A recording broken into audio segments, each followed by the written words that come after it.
হ্যাঁ দাদা, তুমি ঠিকই বলেছ।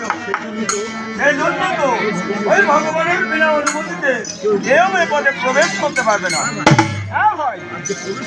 আর যা প্রবেশ করবে তাকে আমরা দু ভাই মিলে আচ্ছা করে শিক্ষা দিয়ে দেব।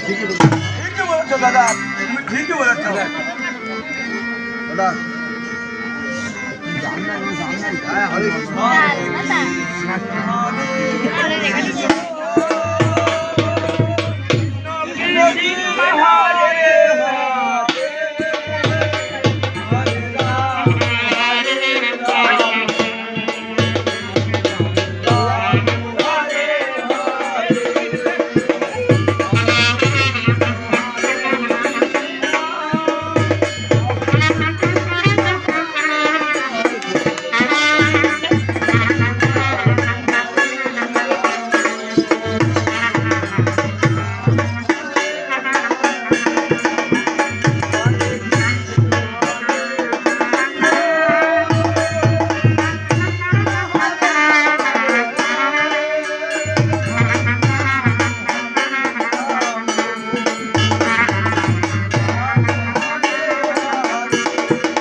এই পথে প্রবেশ করেছো, ওটা তো রাজপথ।